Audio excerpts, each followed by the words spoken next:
La 4G Batelma vous présente Ni Vava. Le pack Gold incluant l'internet 4G en illimité, plus 35 chaînes TV à 189 milliards seulement, le box Wi-Fi et le décodeur sont offerts. Blue Line. Manultra anao ny vaovao.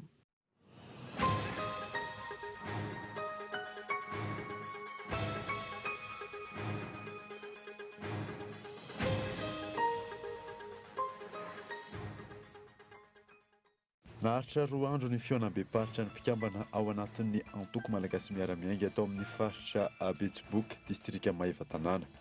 Fiorana natao anomanana ny fifidianana ben'ny tanàna sy ny mpanolontsainan'ny komuna. Manoloana ny trangany seho tao amin'ny fonjanam-baratavoangy Tomasina Sabotsy teo nanamafy ny praiminisitra lehiben'ny gouvernemanta fa fepetra entitra no raisina mba hisorohana ny toe-javatra tahaka ireny ary tsy ekena intsony ny kolokolonisy eo anivon'ny fiambenana an'ireo vaofonja. Manomboka androany aharitra 3 volana ny fanamboarana sy ny fanatsarana ny lalina eo Besarety. Antony mahela ny fanamboarana raha ny fanazavana dia tsy maintsy anavoazana ny dalina sy ny lakan-drano izay mampitaraina ireo mpampiasa lalana. Notafihan'ny Jolamo Rongobasy ny maraina teo ny tompontsoloka iray teny Akadindramamy, vola mitetina 70 tapitrisa ariary ny lasan'ireo jolahy tamin'izany. Efa eo ampanaovana fanadadiana sy fikarohana ny mpitandro ny filaminana.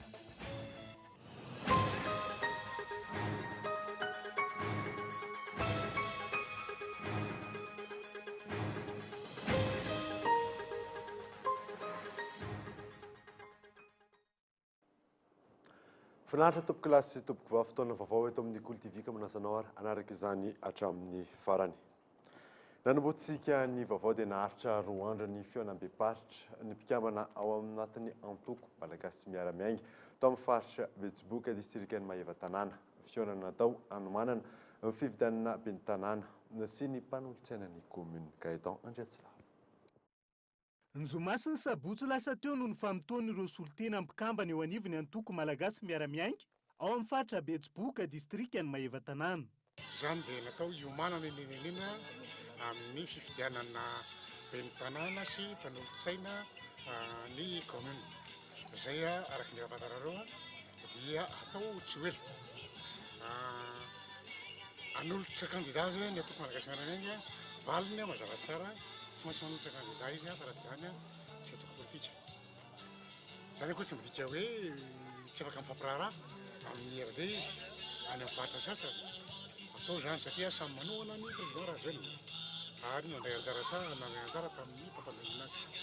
Ka io dia apetraka amin'izay ny antony nanaovana an'ilay fihaonana ohatr'izao, anaovana kasala mitomba ezaka izany hamaritana ny isika manotraka, isika no mifampiraharaha, ahoana ny atao amin'ilay fandraisana misy izay izany lafiny iray. Tombanezaka araka izany no natao ahafahana miatrika ny fifidianana ben'ny tanàna sy ny mpanolontsaina ny komuna. Isany antoko ny vony fitsinjaram-pahefana tena izy ny antoko malagasy miara-miainga ary nanamafy fa izany no ahafahana mametraka ny fampivoarana sy ny fampandrosoana maharitra. Mitovy ny fomba fijery eo amin'ny antoko sy ny filohan'ny repoblika amin'izao fotoana. Isika mba atoko politika teto Madagasikara ny voiny antsoina hoe fitsinjaram-pahefana tena izy dia ny antoko malagasy miara-miainga no larana. Fe amin'izao fotoana izao zany président Rajoelina dia mametraka mihitsy amin'ny fomba fitondrana fanjakana ny décentralisation effective. Ary zay ny antony tena hanohanana azy ary dia mivoy an'izay zay. Zay ny tena mampiavaka azy. Ny taona 7 no niorina ny antoko malagasy miara-miainga tao amin'ny faritra Betsiboka. Ankehitriny efa feno tanteraka ny rafitra mandrafitra ny antoko any an-toerana. Izany hoe ankoatr'ireo mpikambana eo anivon'ny antoko politika, efa mijoro ihany koa ny tanora malagasy miara-miainga sy ny vehivavy malagasy miara-miainga. Izy ireo izay manerana ny komuna sy ny distrika maro, toy ny ao amin'ny distrika Nankandreo, ny distrikany Maeva tanàna sy ny distrikany Tsaratanàna. Fa feno 80 taona tamin'ity taona 2024 ity nisy ny anteny meran-doholona teto Madagasikara. Ankalazaina mandritra ny herinandro izany ary nosokafana tamin'ny fomba ofisialy tamin'ity androany ity fanadina. Taona taona 2016 sy 2010, taona 2010 sy 2010, fenenipolo taona amin'ity taona 2010 sy 2010 ity ny nijoroany anteny mirandoolona teto Madagasikara. Androm-panjakana mpanao lalàna sy mijoro any vondrom-bahoaka itsinjaram-pahefana eto amin'ny tany sy ny firenena. Misy ireo hetsika entina namariana izany. Fanazava-kevitra, ady hevitra maro samihafa anatin'izay andro vitsivitsy izay. Sy ny ataoko hoe ny famelam-pianarana tsotsotra iry amin'ny parkina eo ambany, ahafantarana ny tantara ny fiainana ny zoran'ny anteny mirandoolona tanatin'izay taona izay angaviantsika hitsidika an'izany satria izay ny anamafy kokoa an'ireo sehatra samihafa sy dingana ny lalova.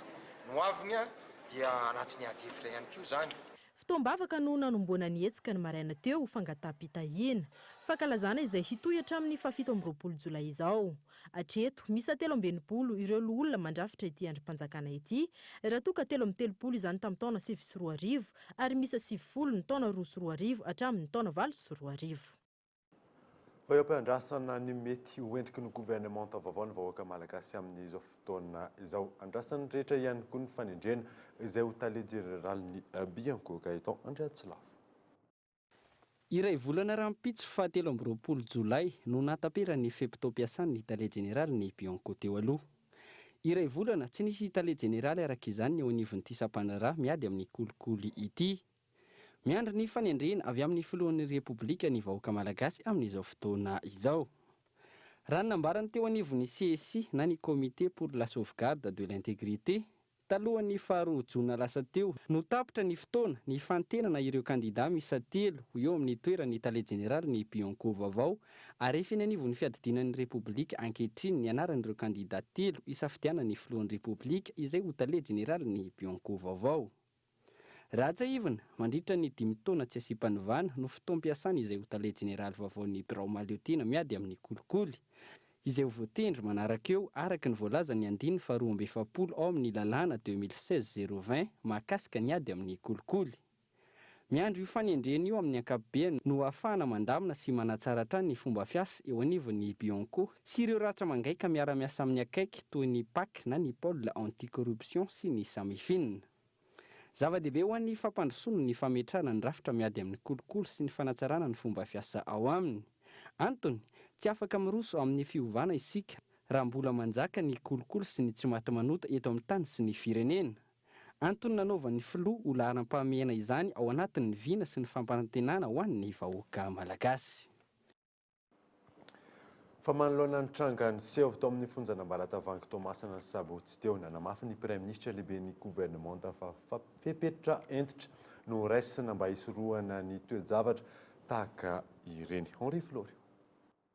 Tamin'ny asabotsy teo raha tsy aivina, ny trangana disadisa teo amin'ny fonjanam-balatavangy Tomasana. Nanaitra ireo mponina teny amin'ny manodidina ity fonja ity, ny feombasiny sesesy tamin'ny 7 sasany maraina hatramin'ny 10 teo. Antony nahatonga ny korontana ny fahatratrarana rongony tao am-ponja, Riany Andriny Zoma no nahatratrarana ity mpivarotra rongony ao anaty fonja ity. Taorian'izay, nitarika ny namany koa mila voafonja-tratra, izay nilaza fa voadariko ny mpandrarahany fonja. Voafonja 7 lahy izy ireo, ka zandary efa tsy amperinasa no mpitarika tamin'izany. Nataon'ireo tifara no takalinainy ny mpandrarahany fonja, namoa ny trano, niary ny asabotsy maraina ny trangany ny disadisa. Taorian'izay, nirefodrefotra ny tividrantsa nataon'ireo mpandrarahany fonja tao an-toerana, anavitra ireo namany. Taorian'ny disadisa nisy tena amin'ny fonjanam-balatavangy Tomasana ny asabotsy lasa teo ity, nanamafy ny Prime Ministre lehiben'ny gouvernement, nandritra ny fandalovany tany Tomasana androany, fa isy ny fepetra ho raisina, mba hisoroana ny zava-mitranga tahaka izao. Nisy zavatra manokana tiako abarantsika dia ny hoe tsy mety ny fahitana fa mbola hivezivezeny zava-mahadomely any amin'ny fonja. Ny rongony mbola tafiditra anatin'ny fonja. Matoa misy zavatra ohatran'izany dia mametra-panontaniana be dia be izy mikasika an'izany. Ary ny zavatra misy koa fantatsika fa ny fonja eto Tamatavy dia efa tery dia tery. Izay no lazaiko amintsika fa nanaovako nanomezako toromarika mazava koa le eo anivon'ny fitsarana tokony hijery aingana dia aingana ny fahafahantsika ny tsara ireo olona voafonja kanefa to anatin'ny taona maro mbola tsy voatsara foana. Raha ny loharano vaovao vainantoerana efa miverina ao anatin'ny filaminana ankehitriny ny fonjana Ambalatavoangy ao Tomasina. Lafim-baovao hafa kosa indray dia tsy ampy ny fahatokisantena ny ankamaroan'ny mpandraharaha eto Madagasikara. Mbola mijanona osakana an-tahotra ny amin'ny fampiroboroboana ny sehatr'asa miankina betsaka amin'izany anefa ny fahombiazana hoy ny manam-pahaizana Yves Richard. Tsy manana esprit entrepreneurial ny ankamaroan'ny mpandraharaha eto Madagasikara. Raha ny enti manana sy ny tantsoroka raha-pitaovana ary ny lafy ny fahaiza-manao mazana no voizina ho antoko ny fampandrosoana. Adino ny fahatokisantena sy ny fahasahiana isan'ny fototry ny fahombiazana anatin'ny sehatry ny fandraharahana.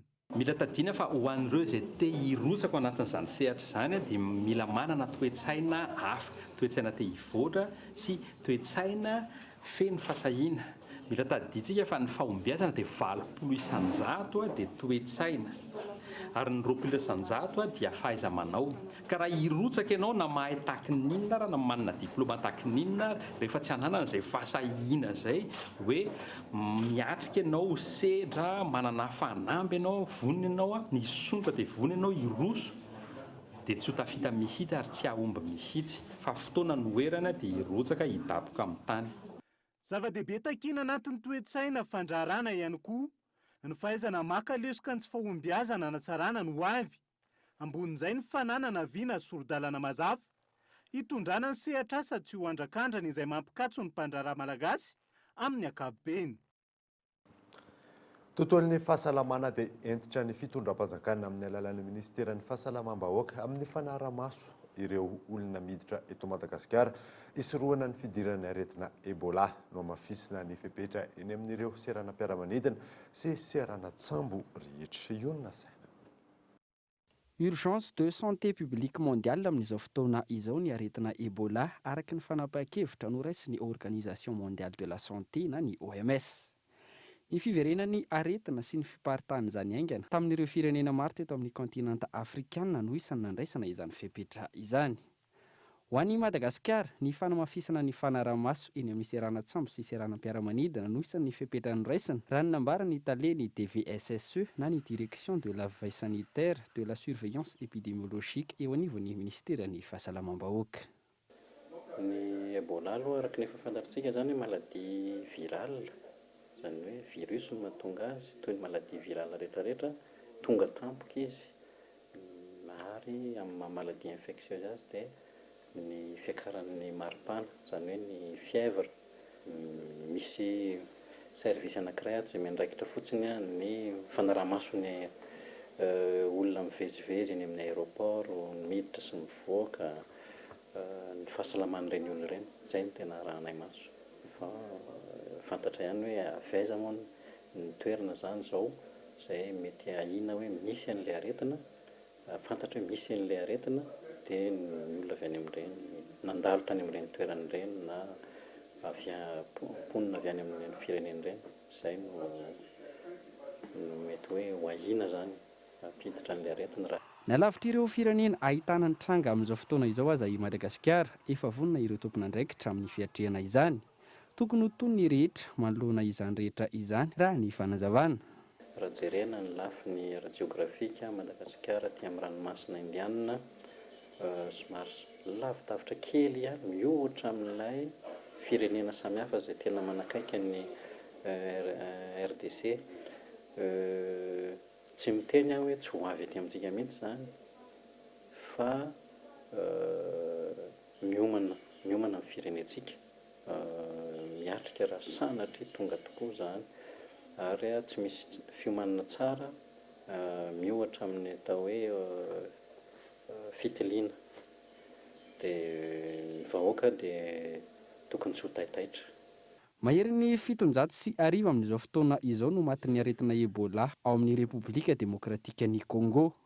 Ho an'i Madagasikara tsy mbola nisy ny trangana ampahaià na izany aza efa mivonona ireo tompon'andraikitra isan'ambaratongany. Fa hivoaka afaka 3 herinandro raha iela ny résultat préliminaire amin'ny fanisam-bahoaka izay notontosain'ny Instat any amin'ny volana septambra kosa no vinavinaina hivoaka ny vokatra tena izy. Michel Arnardo. Isan'ny andrasan'ny rehetra ny valin'ny fanisam-bahoaka izay nitotosain'ny Instat. Nilaza androany ny tale jeneral'ny Instat fa afaka 3 herinandro raha hery indrindra no hivoaka ny vokatra voalohany na ny résultat préliminaire. Ny RGPA sy amintsika miteny zao mamarana azy zahay manao saisine ireo questionnaire rehetra fa ny résultat préliminaire moa no efa tsy hoela no mbola efa tsy hoela. Anjatony mahery ny fanadihadiana natao no manatotosa ny firaketana an-tsoratra na ny saisine valin'izay fanisambahoaka izay. Etsy ankilany, mifanindry andalana amin'ny fanisambahoaka isy ihany koa ny fanatanterahana fanadihadiana mikasika ny tokantrano malagasy na ny mesure de la pauvreté et des conditions de vie de ménage. Ny fiainan'ny tokantrano mihitsy zany no arahanay mandritra ny ray taona mba hahafantarana ny niveau de dépense, niveau de consommation nireo tokantrano. Misy échantillon no andehananay ho arahanay mandavataona mihitsy zany ny fari-piainana mba ahafahana mamoaka chiffre zay tena milaza ny mariny ny quotidien iainan'ireo mpiray tanindrazana amintsika. Ny formation satria moa misy tsy maintsy ho formena aloha le agent zay ho alefanay any amin'ny terrain, tsy maintsy ho finalisena koa le outil l'instrument zay hoentina collecter l'information. Indray mitoraka ity tsy atao hoe indray mipimasy fotsiny dia vita an'izay fa atao mandavataona mihitsy izy. Dia amin'ny faraparan'ny amin'ny heritaona moa zany no azo lazaina hoe tokony hisy ny valin'izany fanadihadiana zany. Itetin'ny faritra rehetra ireo mpiara-miasa mampiasa an'ireo fiarakodia ireo mba hamitana ilay fanadihadiana, ilay ankety mikasika ny toetoetry ny fahantrana amin'ny ankapobeny. Zay angamba ny azo ilazana azy situation de la pauvreté. Arak'izany dia hivoaka afaka heritaona ny valin'izay fanadihadiana mikasika ny tokantrano malagasy izay. Fiara roapolo no natolotra ny Instat androany entina manatanteraka izay fanadihadiana izay manerina ny Madagasikara. Volanindramina tamin'ny banky iraisam-pirenena mitetina 3 alina sy 900 dolara no nahafana nanolotra izany. Fa miazakazaka ny asa fanadiovana ny lakan-drano Andriatany ao anatin'ny tetikasa izay arahana amin'ny Apipa. Miroso ny asaka fotoana fohy no amin'ny tanany etsy akoron-drano izay mihaza ny tsara sotra fanadihadiana. Anatin'ny 2 volana no amin'ny tanany fanadiovana ny lakan-drano Andriantany. Anatin'ny tetikasa PIA1 Andriketan'ny Apipa na n'autorité pour la protection contre les inondations de la plaine d'Antananarivo. Raha efa vita ny asa ho an'Anosy mihazo an'Ankorondrano, andalana ny fanadiovana ny lakan-drano mihazo any Tsarasotra. Tanjona ny manana ny fiaviany ny Rotsankorana, indrindra ny fiarovana ny lemaka ny Tananarivo amin'ny tondra-drano. Mpanomanana zany zao ny fiavian'ny orana isika amin'izao fotoana izao dia ny Apipa moa zany efa nitomboka hatramin'ny janvier nakaty efa manadio ireo lakan-drano izay ndraiketany dia lakan-kanal Andriatany C3 sy ny GR dia hitantsika fa raha mandehantsika dia madio ireo lakan-drano ireo rehefa ny kanal Andriatany izay tena mindraikitra be mihitsy ny fanarian-drano mety ny Tananarivo renivohitra. Nanomboka ny volana janoary no niroso tamin'ny fanadiovana ny lakan-drano Andriatany, miantoka ny famarinan-drano eto Antananarivo renivohitra ny Apipa, ka isan'izany ny C3 sy ny GR. Raha tokony tanterahana isaky ny 5 taona, niverina ihany koa ny fanesorana ny fotaka ambany ny lakan-drano na ny curage afan tapaka nandritra ny taona maro noho ny tsy fandraisana ny tana ny tompon'andraikitra isan'ny tokony teo aloha ka nampitondra faisana ny faritra maro tamin'ny tondra-drano. Fa manomboka androano ary aharitra 3 volana ny fanamboarana sy ny fanatsarana ny lalana Eobe-Sarety. Antony mahela ny fanamboarana raha ny fanazavana ny tsy maintsy anavaozana tanteraka ny dalina sy ny lakan-drano ka eto Andriatsika. Ny vala ny fangatahana teny amin'ny commune Antananarivo renivohitra. Iroso amin'ny fanamboarana ny lalana eny Besarety ny fitondram-panjakana amin'ny alalan'ny ministeran'ny fanajerena ny tany, ny toeram-ponenana ary ny asa vaventy. Ho tapaka vokatra izany ny lalana miainga eo amin'ny Rasalama hatreny amin'ny garage David eny Besarety noho ny fanamboarana izay natomboka androany. Aharitra 3 volana ny fanamboarana. Manomboka anio latsinainy 20 Jolay ny fanamboarana izay ataon'ny orinasa Colas. Nangatahana lalana tany commune urbaine Antananarivo moa ny anapahana ity lalana ny faharetan'ny fanamboarana ho atao. Ka ny vinavina amin'ny fanamboarana dia manomboka androany hatramin'ny 7 volana Oktobra no tapaka io lalana io. ny zavatra atao amin'ny fanamboarana dia ny fanesorana ny ireo pavé mandrafitra ny lalana amin'izao fotoana izao, fanesorana an'ireo bordure ny trottoir, dia ireo dalety ny assainissement, dia curage n'ireo assainissement ireo, dia famerenana trottoir vaovao ohatra ny hita amin'ny voirie urbaine Antananarivo rehetra ihany, dia fanaovana caniveau couvert en béton, sy ny tena mahasamihafa azy koa dia araky ny fampanantenana ataon'ny filohan'ny république tamin'izy nandalo teny dia ho atao en béton ny lalana, izany hoe chaussée en béton. Io fanaovana ny lalana en béton io mampatonga ny faharetany hoe eo amin'ny 3 volana io ny faharetan'ny fatapahany lalana sy anamboarana azy. Béton goujonné sans armature no ampiasain'ny teknôlôjia ampiasain'ny orinasa Colas amin'izay. Izany hoe tsy misy armature raha mahita manao béton tsika misy an'ilay fer anaovana armature, tsisy armature fa les compositions les béton no mahamafy an'ilay lalana sy mahasamihafa azy. Béton tsy idiran-drano imperméable zany. No ny asa maro tsy maintsy ataony mahatonga ny faharetan'ny asa ho 3 volana. Raha ny fanazavana, tsy maintsy esorina avokoa ny pavé rehetra, esorina ihany koa ny saron'ny dalina ary ho diovina ny ao anatiny. Aorian'izay, asiana dalina vaovao amin'ny sisin'ny lalana roa ho fanampin'ny dalina ao ambanin'ny arabe eny an-toerana. Rehefa vita izay rehetra izay, miroso amin'ny fanaovana béton ny lalana araka ny efa nampanantenain'ny filohan'ny repoblika. Tanjona amin'ireo rehetra ireo ny famahana ny olany fifamoivoizana vokatry ny lalana ratsy, ny analan'ny fasairanan'ny mponina, indrindra rehefa fahavaratra, ary koa ametraka fotodrafitrasa maharitra ho antoky ny fampandrosoana. Manoloana izany, manentana hatrany ny ministera tompony andraikitra mba samy anaraka ny toromarika apetraka amin'ny fivezivezena eny Besarety sy ny manodidina. Tonga eto amin'ny fotoanany dokavarotra isika aorianan'izay ny atantsika mahakasika ny fanafiana teny Akadindramamy, eo ihany koa ny vokatra voanjomaika amin'ny lalaon'ny nosy tanterana any Maurice. Rehefa avy eo ary.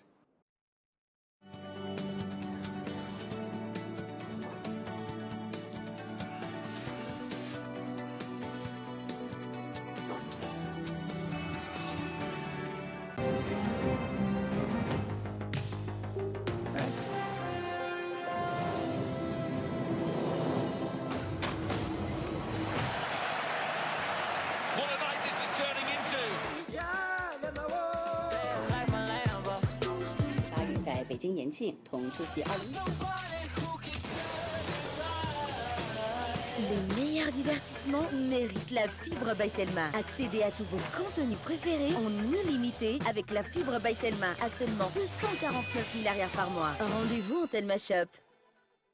Alors, quoi de neuf, mon enfant? Rafael Nadal a encore gagné. Il fait 41 degrés à Paris et 12 degrés en tir à paix. Oh. Tu sais que les chiens peuvent détecter si tu as le paludisme en reniflant tes chaussettes. Mais comment tu sais tout ça? J'ai vu qu'on a Blue Line à la maison. Blue Line, c'est trop cool.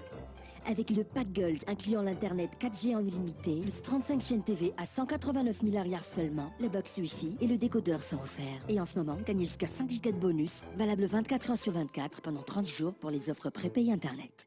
Blue Line.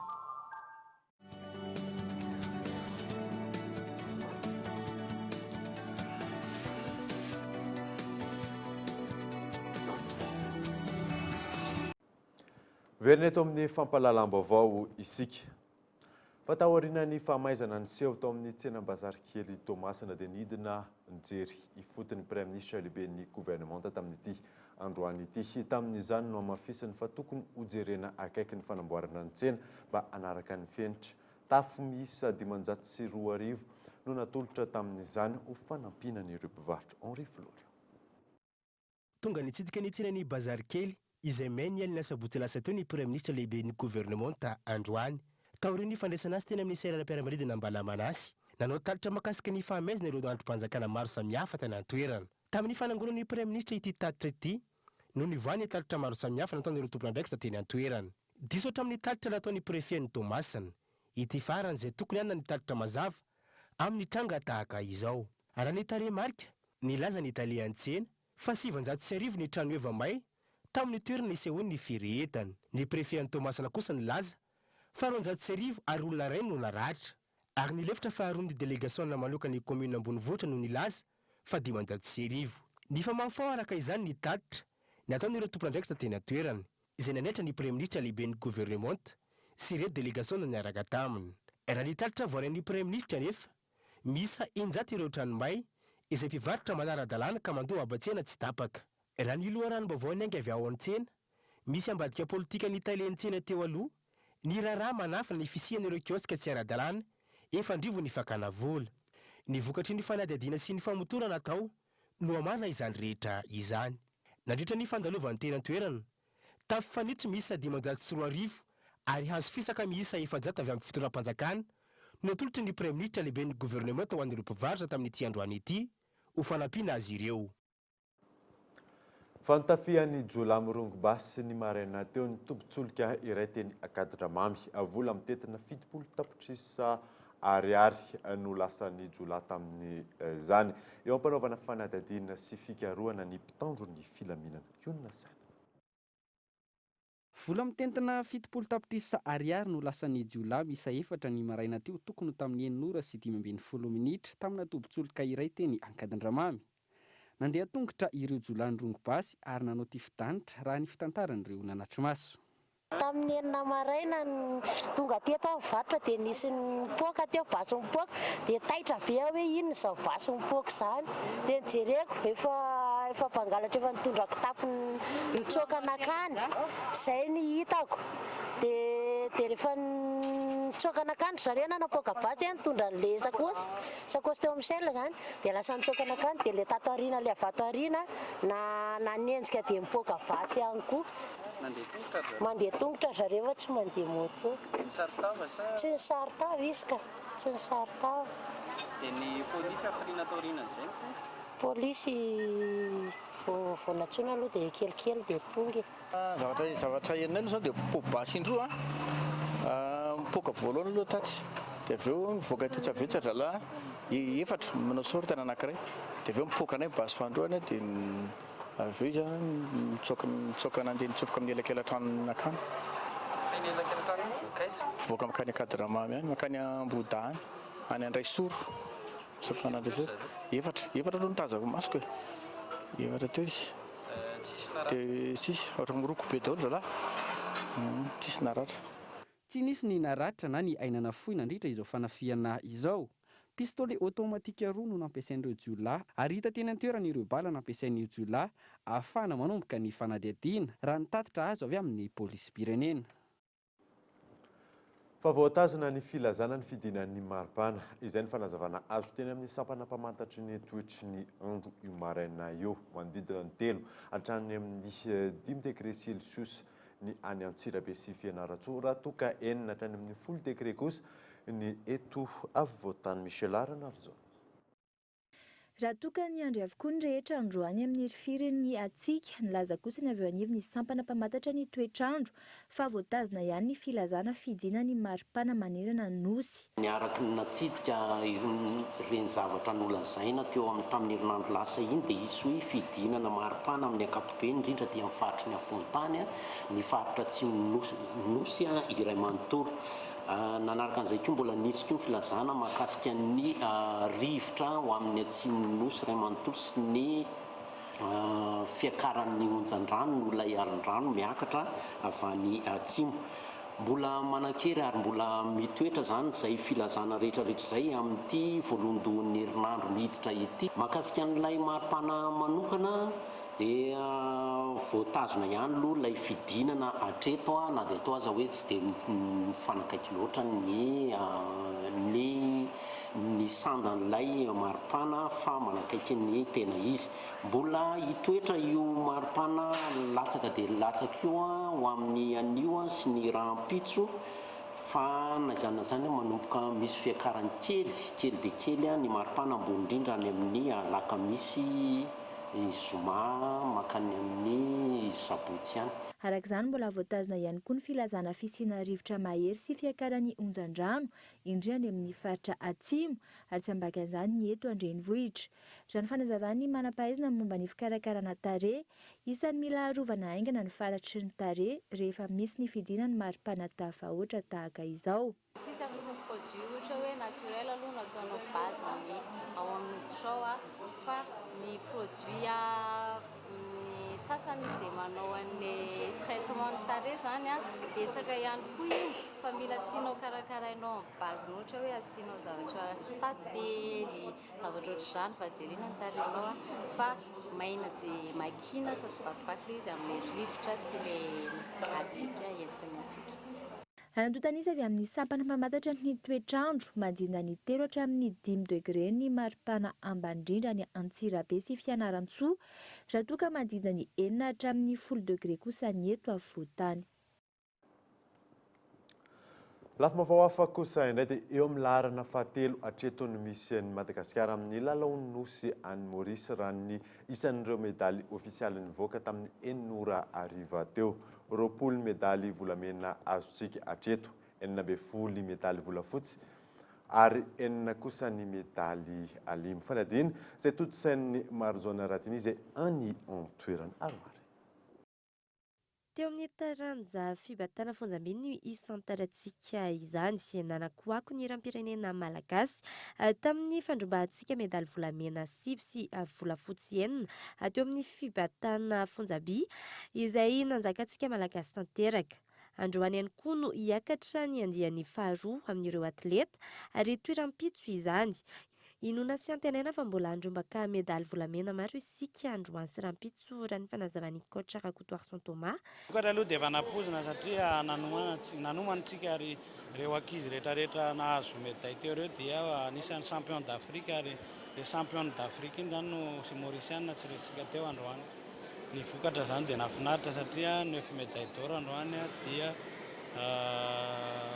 6 médailles d'argent. Teo amin'ny taranja tennis de table kosa indray noromban'ny Maurice ny voalohany, La Réunion ny faharoa ary Madagasikara ny fahatelo tamin'ny taranja tennis de table nandritry ny Jeux des îles Antotsaina omaly ity. Tsy nitsanga menatra fa nametraka ny tsara ary niezaka mankany amin'ny tena tsara kokoa i Madagasikara satria tsy mijanona eo ny tanjona efa misy nefa manana ireo taniketsany taranja tennis de table amin'izao fotoana izao ka antenaina fa hiakatra hatrany amin'ny avony teknika amin'ny andiany faha 12 izay atao eto Madagasikara raha tsy misy ny fiovana. Afaliana be aloha nahazo ny médaille de bronze iny na dia enjana izay azo fa mahesaka. Vita aloha iny izay fa mbola toy ihany lalao mbola misy épreuve hafa dia adidina kely aloha iny dia ny hafa indray aloha no hoe atao izay angalana azy. Raha mitohy foana ny ezaky ny mpilalao antsika dia ny tanora hafa any Madagasikara dia tokony hoe azo izany ireny eo. Teo amin'ny taranja basketball, tsara avokoa ny vokatra teo amin'ny lahy sy ny vavy tamin'ny lalao fanombohana satria samy nivoaka ho mpandresy avokoa izy roa ireo. Teo amin'ny lahy dia nivoaka ho mpandresy hatrany satria nandavo an'i Seychelles sy Maldives ary fandona afara amin'ny La Réunion i Madagasikara izay karazany evalinady ho antsika malagasy ihany izy ity izay efa niondrika teo anatrehany tamin'ny taona 2024. Efa maty paika avokoa ny teknika hoentina mandresy raha ny fanazavan'ny coach. Teo amin'ny vavy kosa indray dia lavon'ny Maurice sy Madagasikara i Comore izay tamin'ny andro voalohany. Izany hoe fandona i Madagasikara sy Maurice eo amin'ny lalao ankatoky ny famaranana. Miezaka ny anatsara ny zava-bita noho ny teo aloha ireto mpilalaontsika ireto ary izao samy efa tafita eo amin'ny ankatoky ny famaranana izao avokoa. Taranja volleyball. Tonga nanotrona sy nanoana ny ekipam-pirenena malagasy ny filoham-pirenena mivady sy ny ministry ny tanora sy ny fanatanjahantena. Vonina tanteraka ny tovovavy malagasy ka lasantsika ny seta voalohany 12 amin'ny 13. Teo amin'ny seta fahatelo manaraka dia lasa ndry zareo mauricianina mpampiatrano avokoa izany. Efa hita ny lesoka hoe ny mpanazatra ary hiezaka ny anitsy sy anatsara izany izy ireo ary tsy maintsy andrombaka ny medaly. Sany sedra ireo mpampiatrano tonga maro ny tovovavitsika ary mendrika ho azy ireo ny lalao voalohany ary tsy maintsy apetraka ny tanjona fandresena amin'ny lalao faharoa. Araka izany raha niisa tamin'ny 400 ariva teo reto an-toerana. Eo amin'ny laharana fahatelo nahazo medaly volamena betsaka indrindra i Madagasikara. Izany hoe 20 medaly volamena azontsika hatreto, 40 ny medaly volafotsy ary 4 ny medaly alimo. I Maurice no eo amin'ny laharana voalohany nahazo medaly volamena 420, medaly volafotsy 420, medaly alimo 420. I La Réunion kosa ny eo amin'ny laharana faharoa, medaly volamena 220, volafotsy 20 ary alimo 420. dia izay namarina vaovao tamin'ity alina ity ankasiany ianao nanaraka izany soavamaritra tv no mafondary.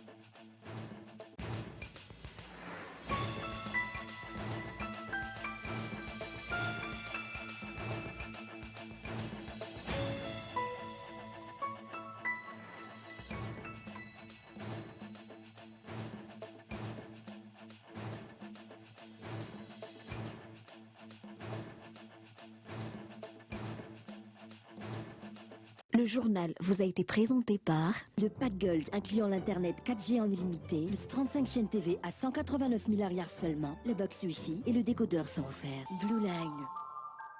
La 4G by Telma vous a présenté Ni Vavo.